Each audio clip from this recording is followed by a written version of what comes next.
사교성과 관계 있는 거예요. 그 앉을 때도 조금 힘들더라도 옆에 누가 이렇게 있어야지 이게 되지. 없으면 혼자 해야 돼요. 예수께서 사람한테 에이씨 그러니까 애정을 가지고. 자, 이단에 말씀하겠습니다. 우리 매달 한 달에 한 번씩 성경을 외우고 있는데, 하나님께서 구하시는 제사는 상한 심령이라. 하나님이여 상하고 통회하는 마음을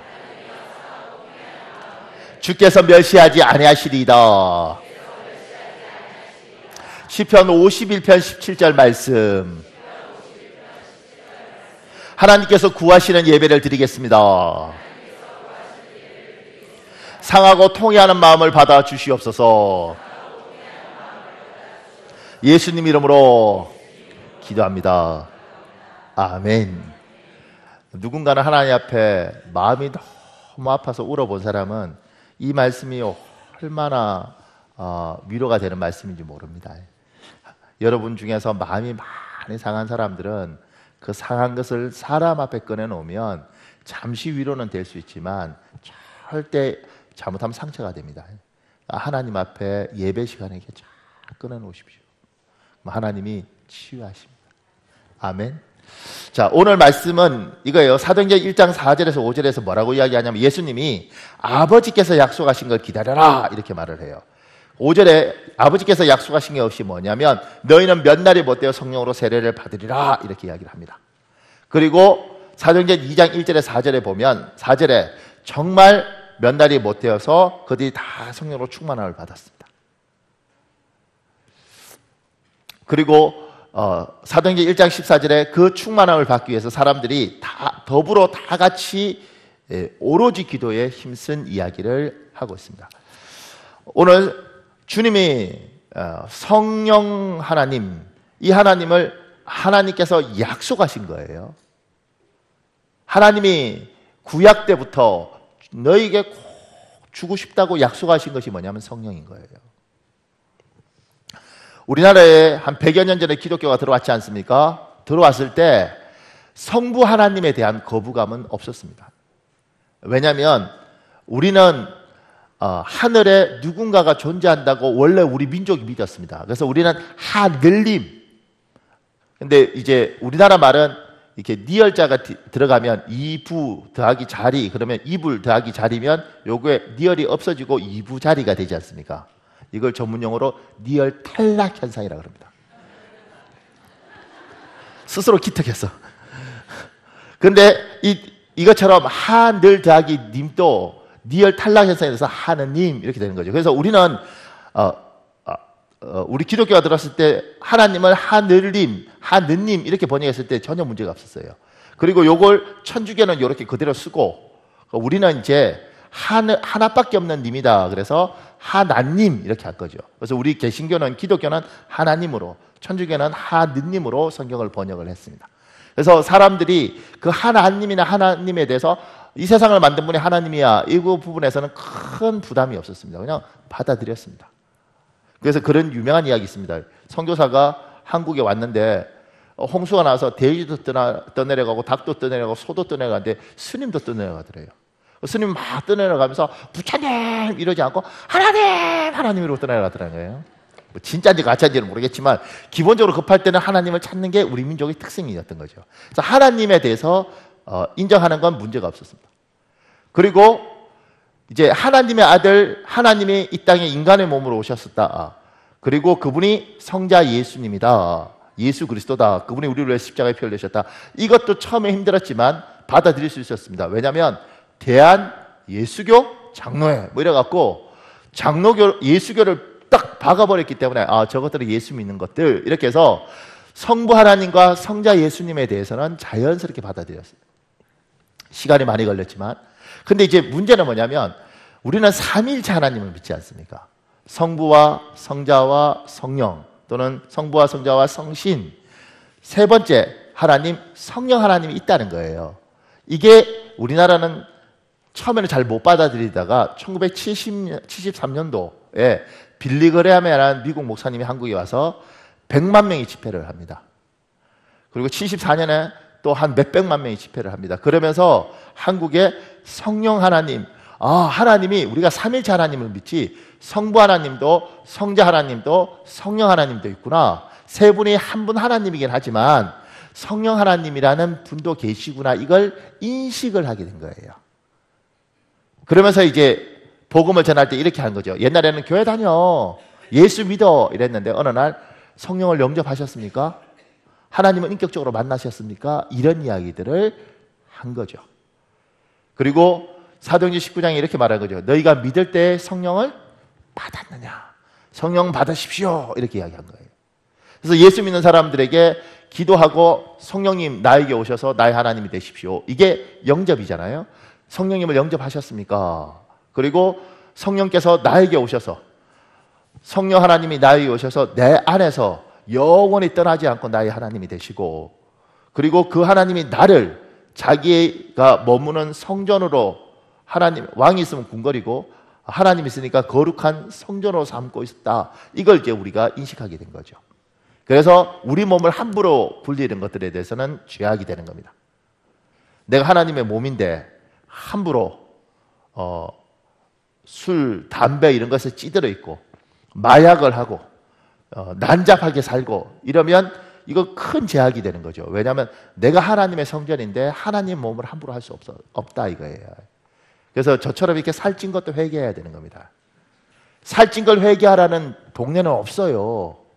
근데 살찐 걸 회개하는 거 왜냐하면 하나님이 주신 건강을 관리를 못하는 거예요. 근데 밤에 우리 아들 셋이지 않습니까? 아들 셋이 치킨을 시켜서 먹으면 안 먹을 수가 없어요. 너무 맛있어. 걔들이 세 명이서 라면을 끓여서 만두를 넣고 먹으면 참을 수가 없어요. 그거 안 먹으면 죽을 것 같아요. 이제 하나님이 주신 몸을 잘 관리해야 되는데 이게 이제 안 되는 거죠. 근데 기본 우리의 개념은 뭐냐면 이건 하나님의 몸이고 성전이에요. 그래서 함부로 쓰면 절대 안 되는 겁니다. 성령이 우리에게 오시는 겁니다.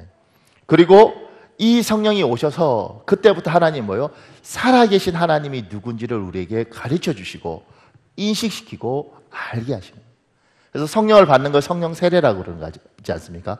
이 성령 세례를 받고 이 성령을 따라서 이게 성령을 꼭 물에 비유합니다. 그러니까 성령이 오시면 우리의 마음을 뭐냐 그릇에 비유해요. 성령이 우리에게 부어지면 너희의 은혜의 그릇에 이 성령을 받아서 넘치면 뭐가 되냐면 충만이 되는 겁니다. 그래서 뭐라고 하냐면 성령 충만을 받아라 그런 거예요. 성령 충만을 받으면 하나님이 자기 일을 하세요. 보세요. 여기 제가 글을 붙여놨는데 내가 섬기던 교회에 원영이라는 5살 꼬마가 있었다. 어느 날 원영이가 길 건너에 있는 엄마를 보고 건너오다가 커다란 덤프트럭에 치여 죽고 말았다.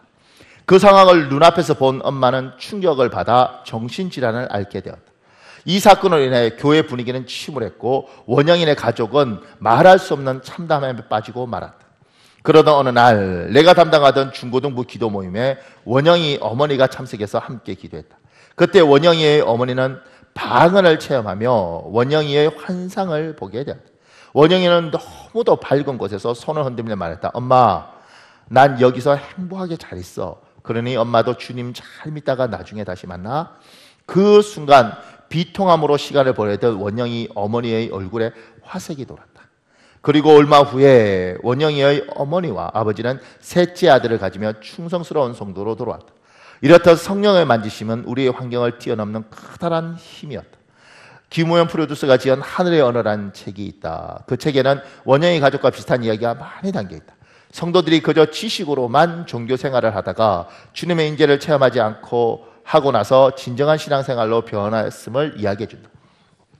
타락한 인간은 구원받았지만 아직도 죄의 흔적이 남아있어 세상의 재미를 기웃거리게 된다. 그러나 성령의 체험은 세상의 기쁨과 비교할 수 없는 감격을 가져다 준다. 그때부터 사실 기도가 지루함이 아닌 황홀함이 된다. 신앙생활을 지루해하는 성도들이 성령 체험을 통해 기도의 기쁨을 체험할 수 있길 소망한다. 우리가 처음 예수를 믿고 그냥 이제 교회 오는 거, 예배 지키고 교회 오는 것, 이걸 종교생활이라고 합니다. 종교 생활은 우리도 하고 불교도 하고 뭐 다른 데도 할 수 있습니다.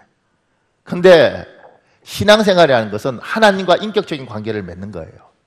그리고 이 하나님과 인격적인 관계를 맺는 것이 성령이 우리에게 오셔서 살아계신 하나님이 우리 안에서 우리와 함께 하시고 우리와 더불어 함께 하시면서 지금 이런 것들을 일으키시는 거죠. 방언을 받게도 하시고 환상도 보게 하시고 또는 하나님의 음성을 듣게 하시고 길도 인도하시고 때로는 너무 힘들어할 때 하나님께서 위로도 하시고 그걸 경험하면서 믿음이 뭐요? 자라가는 겁니다. 제가 우리 일부 예배 마치고 어떤 자매를 만났어요. 그래서 이야기를 좀 제가 해야 될 것 같아서. 왜냐하면 한 4개월 정도 됐나? 우리 교회 4개월쯤 됐는데 오다 안 오다 하는 자매인데 그 자매를 제가 만나야 될 것 같더라고요. 그래서 제가 만나서 물어보니까 20살 때 대학교 들어가서 교회를 다니면서 9년을 다녔다는 9년을. 제가 물어봤어요. 자매, 하나님을 인격적으로 만났어? 성령 체험을 했어? 그러니까 하나님이 있다고 믿어? 예. 오늘 밤 이 생각하면 천국 간다고 믿어? 성령님이 자매와 함께 하신다고 믿어? 이러는 거예요. 아직 아가씨인데 좀 있으면 결혼도 해야 되고. 그래서 제가 이제 그걸 보면서 제가 그 자매한테 이렇게 말했어요. 자매, 하나님이 있다고 믿지? 예. 근데 자매가 믿지 않는 남자하고 지금 연애를 하고 부모도 안 믿는데 이 상태에서 하나님에 대한 명확한 확신이 없이 시집을 가고 아기를 놓고 인생이 힘들어지면 남편도 안 믿으니까 교회를 아마 아기 놓고 힘들면 못 가게 될 거야. 그게 몇 달이 되다 보면 어느 순간인가 8년, 9년 훅 지나간다.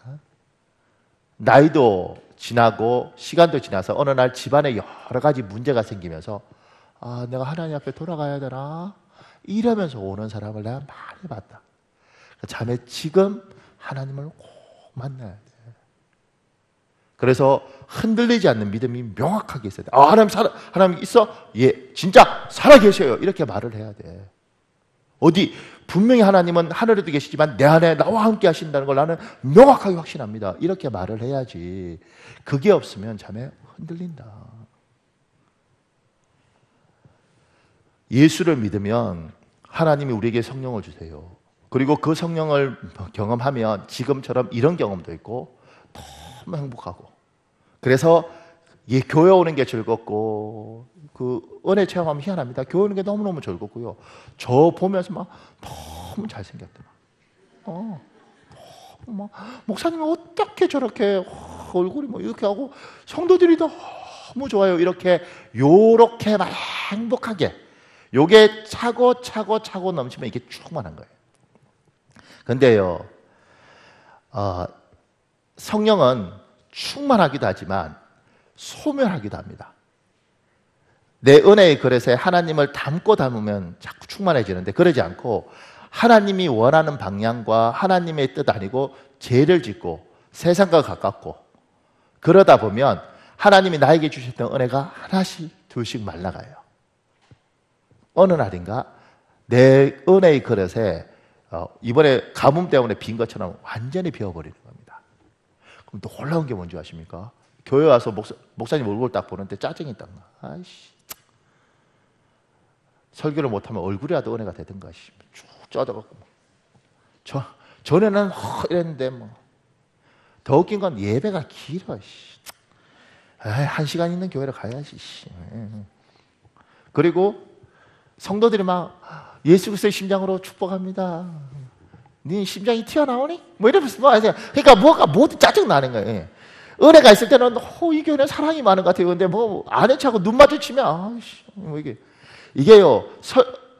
은혜가 있을 때는 교회 오는 것도 얼마나 좋은지 몰라요. 빨리 주일이 돼야 될 텐데 은혜가 떨어지면 벌써 주일이야. 이렇게 되는 거예요. 그게 하나님의 사람은 하나님께서 우리가 예수를 믿으면 은혜 위에 은혜를 그리고 하나님을 따라가면서 끊임없이 충만을 받을 수도 있고 하나님을 만나서 너무 행복했다가 어느 순간인가 하나님을 부정은 못해요. 성령을 만났으니까 하나님 있다는 거 인정하는데 어느 순간가 말라버리는 거지라. 교회도 싫고 사람도 싫고 인생도 싫고. 이건 우리 예수 믿는 사람이 수천 년 동안 교회사에서 끊임없이 적용된 겁니다. 그래서 그거 우리 찬송가, 요새는 찬송가 잘 안 부르지만 찬송가 중에 이 찬양 아십니까? 은혜가 마르면 이렇게 부르는 거예요. 빈들의 마른 풀같이 시들은 나의 영혼, 주님의 허락한 성령 간절히 기다리네. 가물어 메마른 땅에 단비를 내리시듯 성령의 단비를 부어 새 생명 주옵소서. 요 찬양 딱 부르는 거 보면 상태가 안 좋은 거야. 가물어. 왜냐하면 은혜가 마르고 있는 거죠. 그러니까 우리는 항상 이 사이에 삽니다. 하나님의 음성을 따라서 성령의 은혜를 받고 은혜를 받고 은혜를 받아서 어느 날 내 그릇이 넘쳐서 충만해지는 것, 한 번에 채워지지 않는단 말이에요. 예배 오고 근데 어느 날 얼굴에 환해지는 게 있어요. 근데 그렇게 행복했던 사람이 어느 순간인가 철야 빠지고, 어느 순간 수요예배 빠지고, 어느 순간인가 주일 예배 격주로 오다가, 그것도 앞에 앉았다가 뒤로 갔다가 위층으로 올라갔다가 그렇게 막 유랑하면서,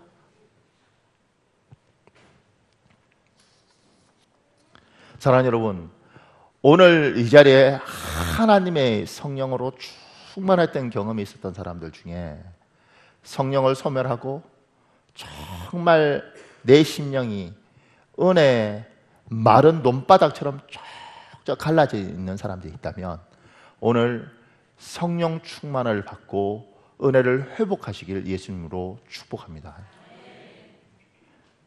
제가 1부 때는 간이 커서 하나 더 불렀어요. 이 찬양 아십니까?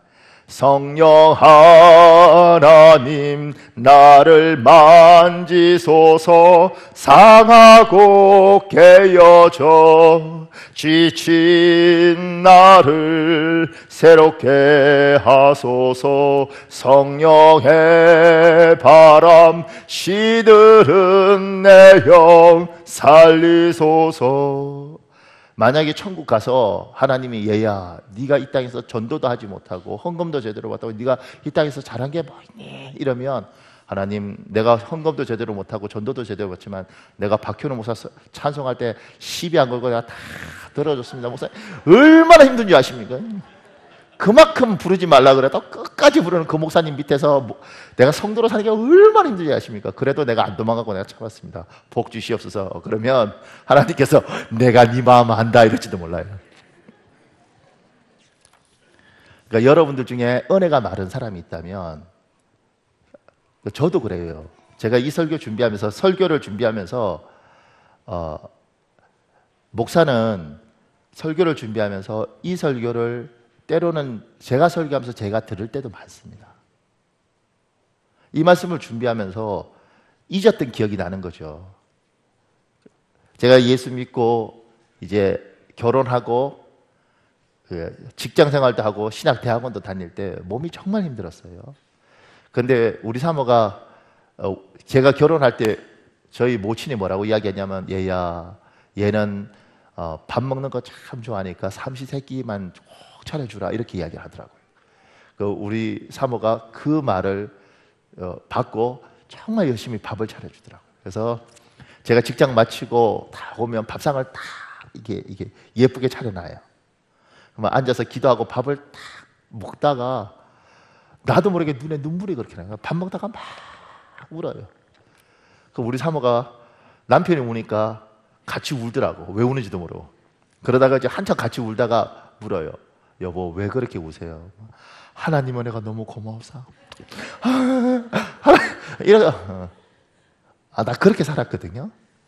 너무 행복했어요. 그렇게 살았는데, 그러니까 목사가 되면 더 기뻐야 될 거 아니겠어요, 그죠? 근데 목사가 됐는데 시들시들할 때가 많아요. 그러니까 내가 분석을 했어요. 왜 목사가 되면 이렇게 시들시들한가? 제가 보니까 목사 돼서 이 뇌에 충격을 많이 받은 것 같아요. 오늘 장례식장 가서 기도하고 얼마나 마음이 아프십니까? 근데 저녁에 애 태어났다고 할렐루야 뭐 이렇게 이쪽에 애 대학 떨어졌다고 집사님, 그리고 막 같이 울고 여기 왔는데 전화가 왔어요. 목사님 우리 애 서울대 할렐루야. 병원에 가서 병신방하고 아이고 아프셔서 어떡합니까? 근데 저녁에 돌잔치 가서 할렐루야. 우리 뇌가 정상이 아니거든. 제가 살아보니까 그래요. 내가 분석해보니까 내가 왜 이럴까? 그러니까 감정 기복이 너무 심해요. 이렇게. 그러면서 오래 산 부부처럼 하나님을 사랑하긴 하는데 이게 뜨겁지가 않는 거죠. 오래 산 부부가 뜨거우려면 굉장한 노력이 필요합니다. 저도 한 20년 살았거든요. 근데 제가 1996년에 결혼했으니까. 근데 처음은 어때요? 연애 안 해보셨습니까? 지금 표정들이 기억이 안 납니다. 청문회예요? 근데 처음에 연애할 때는 그냥 이렇게 있기만 해도 이렇게 찌릿찌릿하고 이러지 않나요? 안 그랬어요? 그냥 가만히 있다가 찌릿찌릿하고 어떻게 손 한번 잡아볼까 이러다가 이렇게 딱 잡어 이러고 이렇게. 신선함이 없네 이 동네. 근데 결혼하면요, 결혼해서 한 20년 살면 안아줘도 찌릿찌릿하게 하고 미지근. 그 부부가 제 같은 경우도 20년을 정말 풍파와 산전수전을 겪어가면서 이게 다 통과했지 않습니까? 제가 우리 사모에 대한 여러 가지 미안한 마음인데 그 중에 하나는 우리가 둘째를 유산했나 첫째를 유산했나 정확히 기억이 안 나는데 그때 이제 그 왜 그런지 모르겠어요. 그 사람 의사가 이제 아기 유산하고 아기 긁어내고 이렇게 피 흘린 상태인데 나를 불렀어요. 그 집사람이 눈이 이렇게 풀려서 이러고 있는 거예요. 왜냐하면 마취도 덜 깨고 뭐는 그 옆에 나를 앉혀놓더라고. 그러니까 이게 얼마나 괴로운지 모르겠어요. 왜냐하면 애는 둘이 같이 가졌는데 모든 고통은 이 여자가 져야 되는 거예요. 그리고 나는 아무런, 내가 의사도 아니고 아무런 뭘 할 방법이 없어요. 그냥 그 옆에 이렇게 앉아 있으면서 눈 풀려 있는 이 사람 손잡고 정말 내가 죄가 많다 이런 생각들 하고 있더라고. 그렇게 살아온 부부잖아요. 그런 인생을 헤쳐온 부부고, 그러니까 얼마나 소중한 여자겠어요. 그러니까 제가 객관적인지로는 모르겠지만 제가 이렇게 살아본 경험에 의하면 우리 사모가 제 눈에는 가장 예쁜 여자야 될 수밖에 없을 것 같더라고. 왜냐하면 이건 동지잖아요. 전선을 넘고 이 사람이 없으면 내가 견딜 수 없는 그런 인생을 지나온 이거 그냥 이렇게 20살짜리들이 어머 좋아 이게 아니고 뭐 피를 나눈 형제를 넘어서 목숨을 서로 붙들고 같이 온 그런 동지 아닙니까? 예. 그러니까 어느 순간인가 너무 그렇게 보는 것이 아니라 이 사람을 보면서 내가 노력을 해야 되는구나. 그래서 제가요 우리 사모 이렇게 어린이집 이런 데서 일 끝나면 제가 5시 되면 딱 전화 드립니다. 여보세요? 그러면 집사람 받아요. 일 마쳤어? 그러면 예. 왜 전화했어요? 보고 싶었어요? 뭐 이렇게. 애교가 힘들어. 아니 보고 드리는 겁니다. 뭐 이러고. 그러니까 이제 노력하는 거죠. 제 인생이 참 바쁜데 문자를 보낼 때도 있어요. 할 때 전화를 해요. 잘 있어? 왜 전화했어요? 목소리가 듣고 싶었어. 뭘 듣고 싶겠어? 맨날 듣는 이야기. 그런데 애쓰는 거죠. 그러면서 노력하는 거죠. 예수를 믿는 여러분들이 예수 믿고 20년 됐어요. 30년 됐어요. 부부하고 똑같아요. 어떻게 해요? 노력하는 거예요. 하나님에 대해서. 그래서 성경 구절도 어떻게든 외우려고 그러고 예배도 아무리 힘들어도 어떻게든 참석하려고 그러고 그래서 그 하나님과 나와의 관계를 옛날에 이 은혜 받았던 이걸 계속 유지하기 위해서 애를 쓰고 노력을 하는 겁니다. 근데 많은 사람들이 이런 부분이 잘 안 되는 거죠. 왜냐하면 먹고 살아야죠. 세상과 상대해야죠. 너무 인생이 힘드니까 어느 순간인가 은혜라는 걸 까먹어요. 하나님은 부족 못하지만 부부처럼 살긴 같이 살지만 재미가 별로 없는 거예요. 오늘 이 자리에 있는 사람들 중에 엄마 뱃속에서부터 예수를 믿고 분명히 어렸을 때 중고등학교 때 하나님 때문에 너무 행복했고 그랬는데 어느 순간인가 논바닥처럼 쩍쩍 갈라져서 하나님에 대해서 계시긴 한데 하나님 잘 모르겠어요. 이런 사람이 있다면 오늘 나사렛 주 예수 그리스도 이름으로 여러분을 축복하는데 꼭 성령 충만을 회복하시길 예수 그리스도 이름으로 축복합니다. 제가 영적으로 이렇게 목사의 권위를 가지고 말할게요. 나사렛 주 예수 그리스도 이름으로 명하노니 이 시간에 있는 모든 하나님의 사람아 성령으로 충만할지어다. 충만할지어다. 충만할지어다. 고맙습니다. 꼭 그래야 됩니다. 그래야지 예수 믿는 게 행복합니다. 그렇지 않으면 짐이 됩니다. 그건 여러분이나 저나 똑같습니다. 그래서 누가복음 11장 13절에 있습니다. 여러분 읽겠습니다. 누가복음 11장 13절 시작.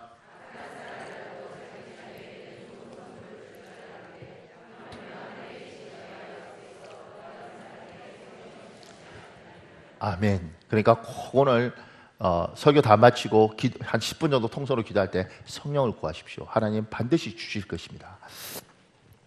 주님이 약속하신 것을 뭐라고 이야기하지만 주님께서 약속하신 걸 기다려라. 그리고 받아요. 근데 약속하신 걸 받는 이 사이에 중요한 게 있습니다. 뭐가 있느냐면 1장 14절에 모여서 더불어 마음을 같이하여 오로지 기도에 힘쓰는 거예요. 하나님이 약속하신 것들은 저는 하나님이 약속하셨으면 반드시 하나님이 주실 걸 믿습니다. 그런데 그게 하나님 너무 좋은 걸 약속하셨는데 우리 죽기 전에 눈 감기 바로 전에 받을 수도 있습니다. 심지어는 제가 비록 반드시 주실 거라고 이야기했지만 저는 못 받고 가는 사람도 많이 받다고 생각이 듭니다. 하나님은 왜 그러냐면 우리는 하나님이 주시겠다 그러면 내가 무슨 짓을 하든지 주시겠지. 이건 영적인 걸 모르는 사람입니다. 보세요. 제가 이렇게 말씀드렸습니다. 하나님이 아담과 하와를 창조하시고 저번 주에 에덴 동산에 넣었습니다. 에덴 뜻이 뭐예요? 행복, 영어로 해피니스, 플레저라고도 이야기해요. 행복, 정말 행복한 곳에 하나님 집어넣으셨어요. 하나님 창조 목적이 뭐예요? 얘야 제발 행복해라. 우리를 그렇게 하나님이 하셨는데 이건 행복을 하나님 주신 거예요. 그럼 그 준 걸 뭐예요? 지켜야 되는 거라고. 그런데 영적인 것은 하나님만 있는 게 아니잖아요. 사단이 있잖아요. 악한 어둠의 영이 있다고요. 이 땅에 그런 어둠의 영들이 존재한다고요. 그게 없으면 저 무당들이 저렇게 성행하겠어요? 무당들이 우리 목사들 10배로 많습니다. 그들이 뭔가 있기 때문에 그렇게 사는 거지 않습니까? 저들이 어둠의 영, 사단, 악한 영이 하나님의 사람들에게 약속한 것, 정말 복을 주시고 하나님 사람들에게 정말 좋은 걸 주시려고 할 때 여기는 그렇게 사는 거 못 보는 거예요. 어떻게 해요? 기어이 빼앗아야 되는 거예요. 그 대표적인 게 선악과 이야기잖아요. 하나님이 에덴 동산을 만드시고 행복해라고 주셨어요. 그런데 악한 것들이 우리는 받은 거니까 지켜야 될 거 아니에요. 사단이 어떻게 해요? 뺏는 거예요. 그들이 하나님의 사람이 하나님의 사람을 행복을 못 누리도록 어떻게든 해서 뺏어요. 근데 뺏는 방법이 재밌습니다. 하나님은 항상 우리에게 이렇게 말씀하세요. 얘야 이렇게 하지 마라. 따먹지 마라. 얘야 기도해라. 얘야 저건 하면 안 된다. 하나님은 항상 이렇게 말을 해요. 사단은 어떻게 말을 해요? 네 하고 싶은 대로 하라. 먹고 싶으면 먹어. 놀고 싶으면 놀아. 이게 사단이 하는 거예요. 그러니까 사단이 우리 속성에 훨씬 맞습니다. 우리가 마약하려면 하나님 뭐예요? 얘 하지마 몸에 안 좋아. 사단은 뭐야? 재미잖아. 우리가 게으르고 나태하면 하나님의 얘야 게으르고 나태하면 가진 것이 없단다. 얻을 것이 없단다. 사단은 뭐예요? 놀아. 인생 즐기는 거지. 이렇게 하는 거예요. 악한 것들이 우리 속성에 훨씬 맞고 기꺼이 우리는 어둠과 친할 수 있어요. 그래서 이번에 미국의 동성연애 합법화됐잖아요. 참 무서운 미국이 참 희한한 나라가 됐습니다. 이제 대법원에서 동성연애는 하폰으로 나갔어요. 그러니까 미국은 동성연애 하는 데도 있고 안 하는 데도 있는데 모든 주가 이제 동성연애를 해도 부부가 될 수 있는 거예요. 그러니까 남자가 부부가 되고 여자가 부부가 될 수 있는 사회가 된 거예요. 그런데 이제 그런 미국에 사탄교가 있습니다. 한 300만 넘을 거예요. 굉장히 많습니다. 사탄을 숭배해요. 악마를 숭배해요. 근데 그 악마를 숭배하는 이유가 뭐냐면 악마는 뭐예요? 하고 싶은 대로 해. 네 하고 싶은 대로 해. 그렇게 요구하는 거죠. 하나님은 얘야 그건 하지 마라. 저거 하지 마. 그러니까 하나님이 귀찮은 거지. 하나님은 우리에게 얘야 내가 내 행복을 줬으니까 행복을 지켜. 악한 것들은 지켜. 얘 네 하고 싶은 대로 해. 그래서 이 행복을 뭐 깨는 거예요. 하나님이 여러분에게 가정을 주셨어요. 처음부터 불행한 가정을 줬겠어요? 좋은 가정을 줬죠. 사랑해서 결혼했죠. 그런데 이걸 뭐요? 악한 건 깨는 거예요. 하나님 처음에 교회를 주셨어요. 실현 교회 누가 다녀요? 좋으니까 이 교회 다녔지. 근데 뭐요? 그걸 깨는 거예요. 악한 거는 어떻게 수단과 방법을 가지지 않고 하나님께서 우리에게 주신 것들을 깨요. 그래서 하나님이 뭐냐면 내가 너에게 복을 줬으니까 나는 네가 이 복을 지키기를 원한다. 사단은 뭐예요? 이 복을 깨도록 여유를 쓰는 거예요. 그러니까 속으면 행복이 깨지는 겁니다. 미국에 목회하는 어떤 목사님이 그 이야기예요. 자기 교회 이야기하면서 너무 행복하게 이렇게 신앙생활 하던 집사가 있었대요. 막 설거지도 하고 교회 밥도 하고 청소도 하고 뭐 교회 오는 게 너무 좋았던 거죠. 그러니까 이 사람은 하나님이 알아주니까 사람이 몰라도 상관없었어요. 하나님이 알아주니까 자기 너무 행복했지. 누가 알아달라고 봉사한 거 아니었으니까. 교사도 하고 정말 열심히 하는데 어느 날 이런 마음이 들더래요. 누가 알아달라고 봉사한 건 아닌데 아무도 안 알아주니까 섭하더래. 자, 잘 들어보십시오. 누가 알아달라고 한 건 아니야. 근데 아무도 안 알아주니까 섭하더라는 거예요. 내가 교회에서 과연 가치가 있는 존재인가? 목사님이나 이런 분들이 정말 나를 사랑하는가? 그 고민을 하다가 그 주일날 교회를 빠져버렸어. 왜 빠졌냐면 정말 내가 가치가 있을까? 사람들이 내가 교회 안 오면 어머머 집사님 웬일이야? 이렇게 전화를 해줄까 싶어서 빠져버렸어. 월요일 됐는데 전화를 안 오네. 화요일이 됐는데 전화를 안 오네. 부글 끓고 있다가 토요일날 밤에 잠을 못 잤어요. 아무도 전화를 안 해. 내가 알아달라고 한 건 아니지만 이렇게 나한테 무관심해. 그래서 토요일날 부글부글 끄다가 그 다음 주일날 또 빠져버렸네. 2주를 빠졌어요. 2주를 빠지고 월요일날 드디어 전화가 왔습니다. 담임 목사님 전화해서 집사님 몸이 아팠어요. 이러면 얼마나 좋겠어요. 근데 담임 목사님이 전화한 게 아니라 집사가 전화를 한 거예요. 교회에 특이한 사람이 있어요. 우리 교회는 없지만 특이한 사람이 뭐냐면 교회의 모든 상황을 알아야 돼. 궁금하면 못 찾는 그런 유전자를 가진 성도가 있습니다. 확인해야 돼.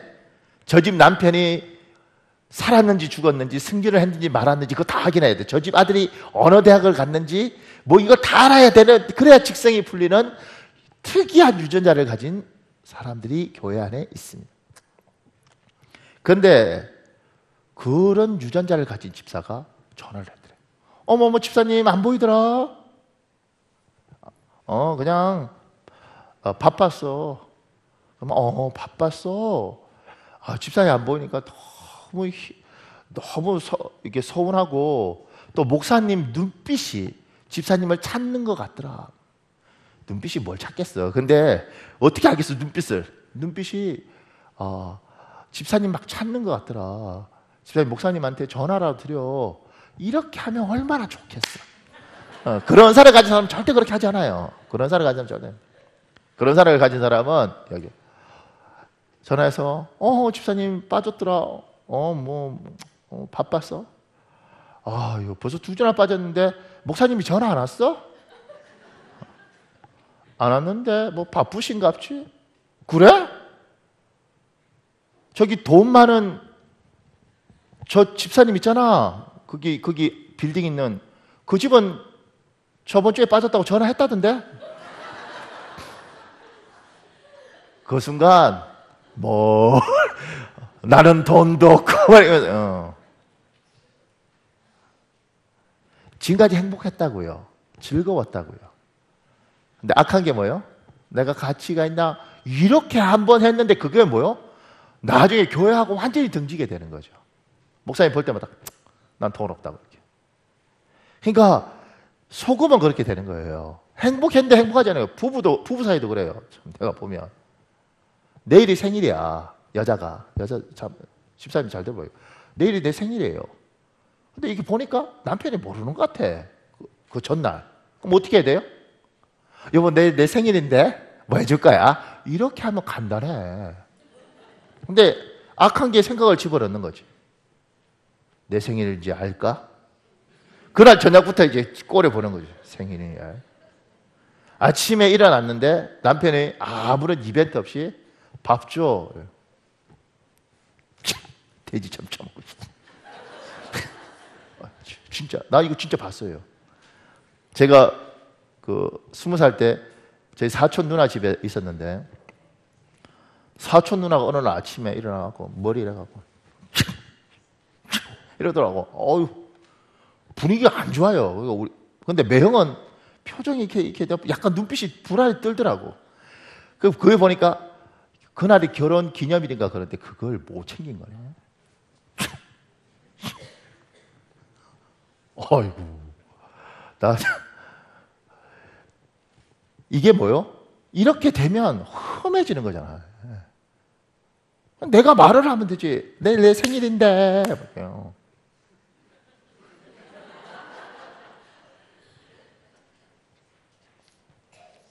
그렇다고 또 순진해갖고 전화해서 목사님 저 내일 생일인데 그럼 나 선물을 어떻게 다 주냐고.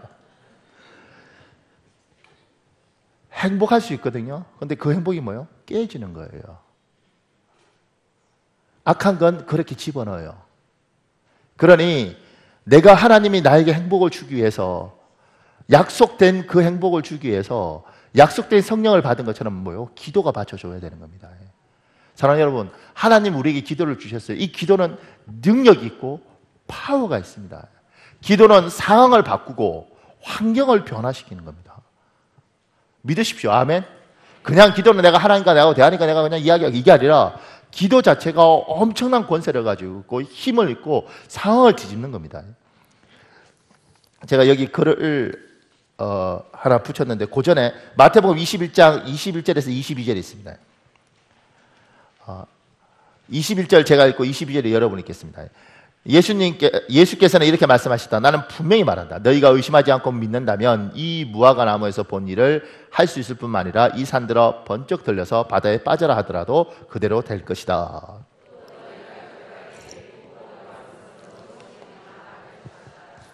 기도가 뭐요? 파워가 있고 힘이 있다는 겁니다.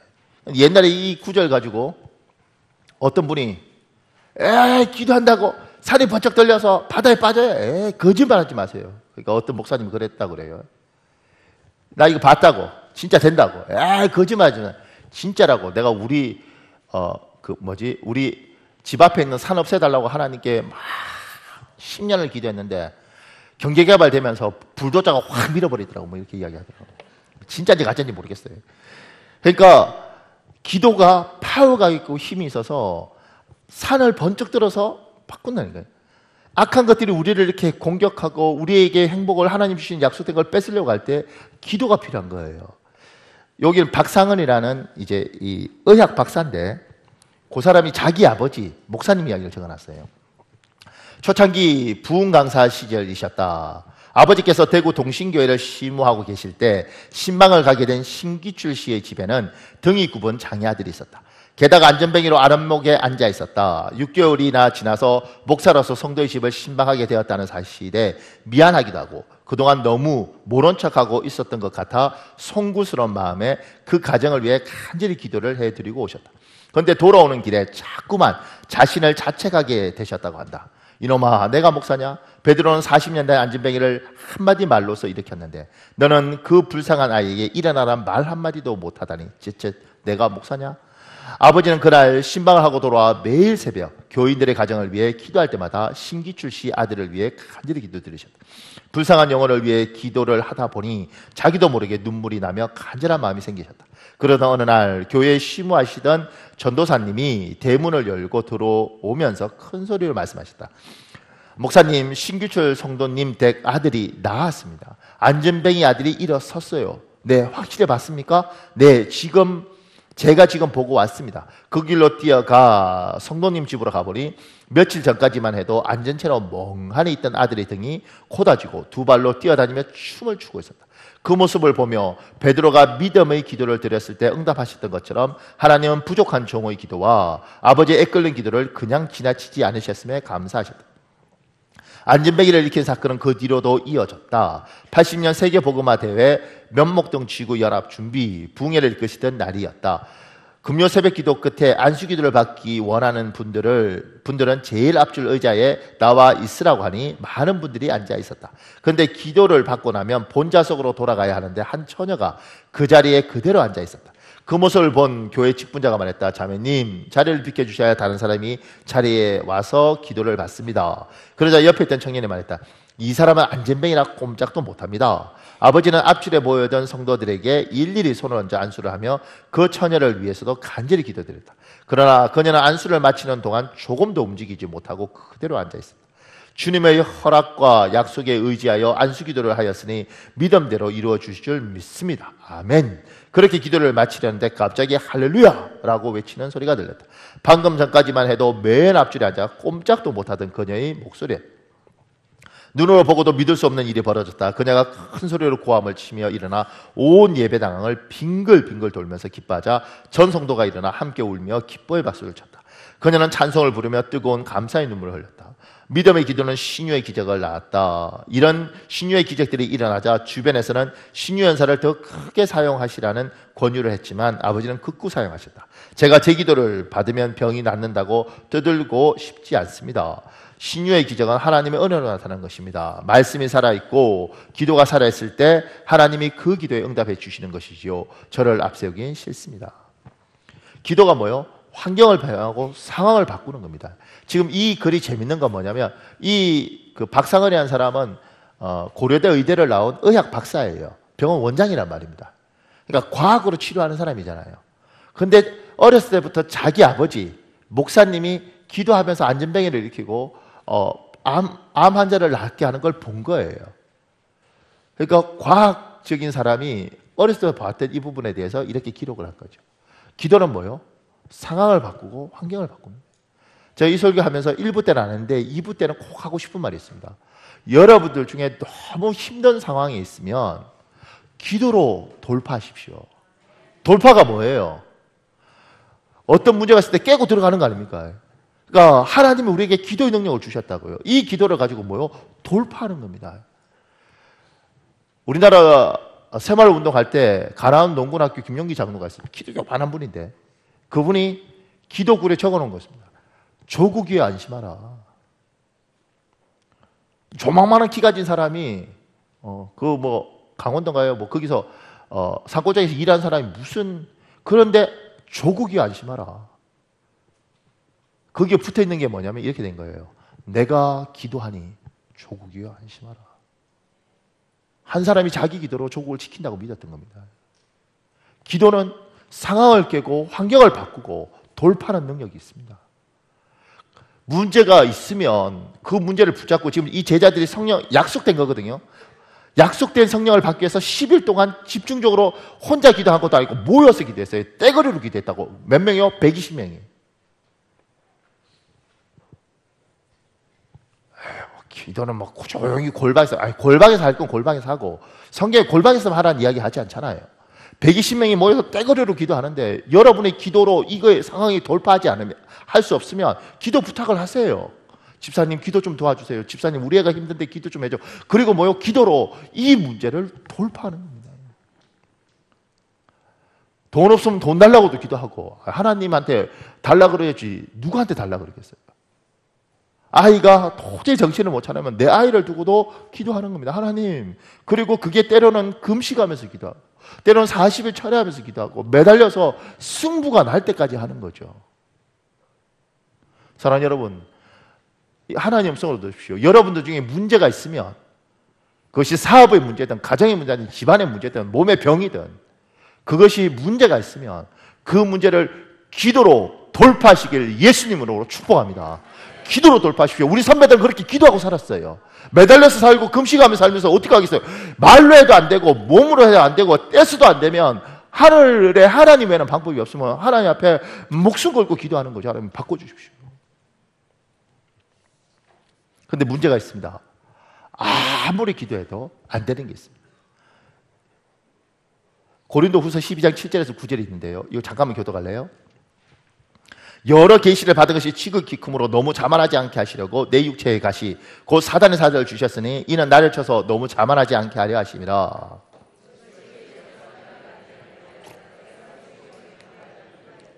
9절 같이 읽을까요? 시작. 나에게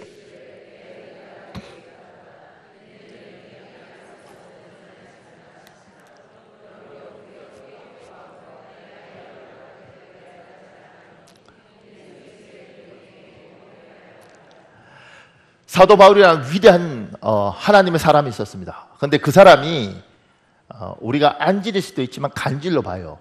간질이 뭐예요? 막 하다가 이렇게 가는 거 아니에요? 이 사람은 죽은 사람도 살리고 안전뱅이도 일으키고 대단한 사람인데 이 대단한 사람에게 병이 있었습니다. 간질인 거예요. 하나님 앞에 하나님이 가져가 주십시오. 이거 갖고 어떻게 목회를 하겠습니까? 생각하십시오. 제가 간질이 있다고 생각하십시오. 설교 막 하다가 가. 여러분 다음 주에 오겠어요?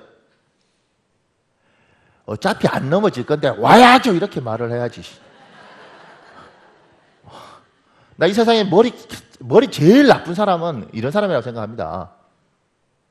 다시 태어나면 나하고 결혼할 거야? 남편이 그렇게 말했어요. 미쳤어. 그 남자하고 다시 결혼할게? 그럼에도 불구하고 어차피 안 태어날 건데 다시 결혼해야지. 하하하 이래야지. 어차피 다시 태어나지도 않을 건데 미쳤어? 돌았어? 머리가 안 돌아가. 지금도 똑같아.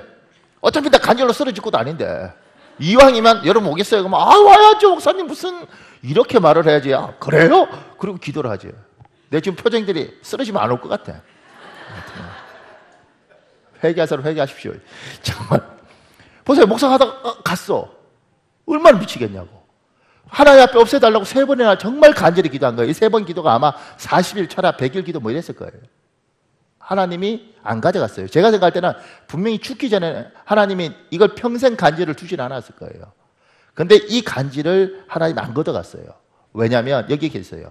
네가 받은 게 너무 크므로 자고할까 봐, 교만할까 봐. 하나님이 우리가 기도해도 하나님 안 들어주는 게 있어요. 그 안 들어주는 것은 뭐냐면 이렇게 생각하십시오. 내가 기도하면 상황과 환경과 모든 것이 바뀌는데 내가 10년을 기도했고 15년을 기도했는데 불구하고 이게 안 바뀌면 나를 바꿔야 돼. 나를. 저거 탓하지 말고 나를 바꿔야 돼. 나를. 어떤 여자분이 이렇게 미국에 목회하는 목사님이 이렇게 말해요. 어떤 자기 교회 집사님이 끊임없이 기도한대요. 하나님 내 남편을 바꿔주십시오. 내 남편을 바꿔주십시오. 그래서 그 집사하고 이야기를 했대요. 남편이 어떻게 바꾸길 원하냐. 목사님 저는 욕심 없어요. 저는 욕심 없고요.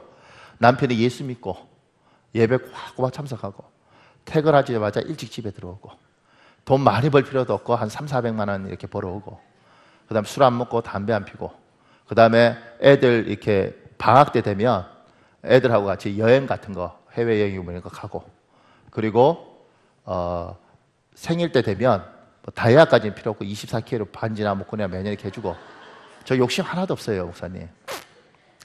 자 묻겠습니다. 이런 남자가 있어요 없어요? 있어요. 여러분하고 같이 안 살아서 그렇지 이 땅에 어디가 있어. 분명히 있어. 여러분하고 안 살아서 그렇지 분명히 있습니다. 그런데 이 사람이 그렇게 기도해도 이 사람이 안 남편은 그 목사님 그래요. 그 남편 그 정도면 괜찮대. 그건 뭐요? 내가 바뀌어. 내가. 이게 정상이겠어요?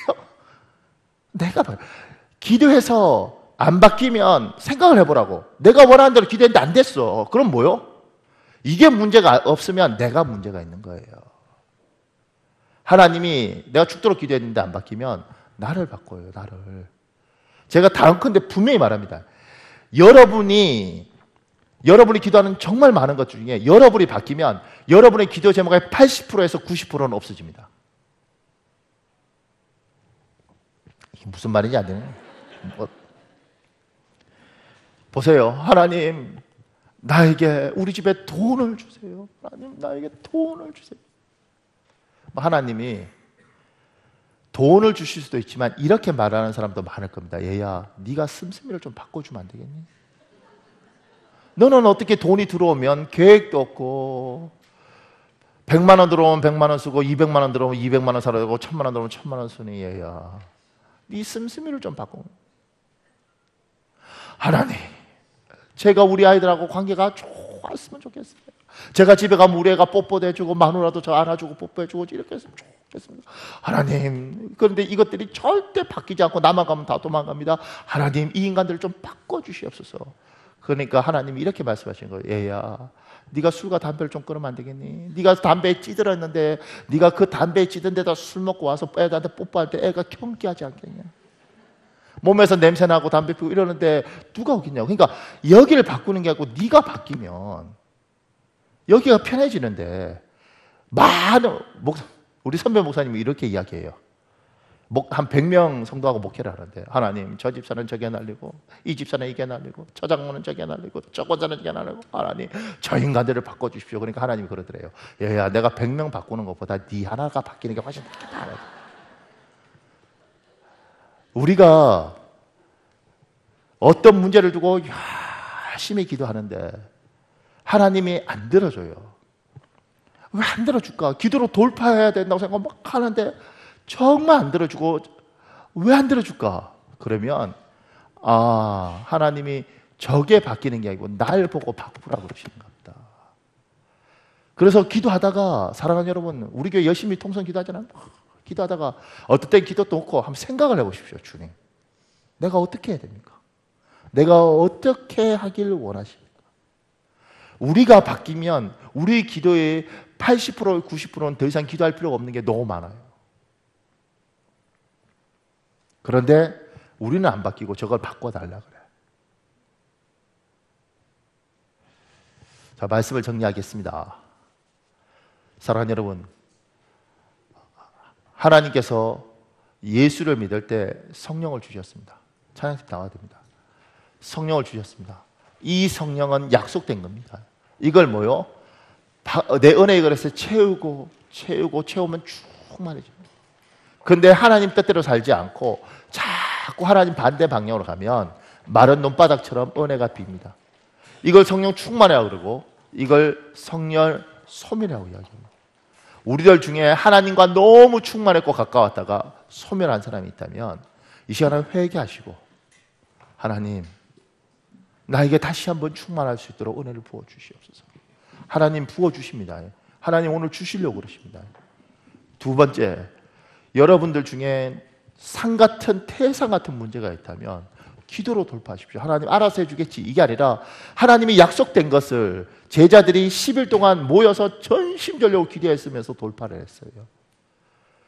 하나님이 여러분에게 약속한 것들은 있을 겁니다. 그 약속은 그냥 기다리면 안 되고 내 능력으로 뛰어다녀서 되는 것이 아니라 기도하면서 내가 뛰어다니는 거죠. 그러니까 기도로 돌파하십시오. 기도 외에는 방법이 없습니다. 그리고 그렇게 기도해도 철벽 같으면 자기를 들어보십시오. 하나님이 나에게 뭘 요구하고 있는가? 하나님이, 얘야, 이 고난 속에서 내가 너에게 말하는 음성이 안 들리니? 이제 네 남편 바꿔달라, 네 마누라 바꿔달라, 애들이, 그리고 교회가 이러지 말고 네가 바뀌었으면 좋겠다. 이 시간에 우리 통성으로 10분 정도 통성으로 기도할 시간 가지겠습니다.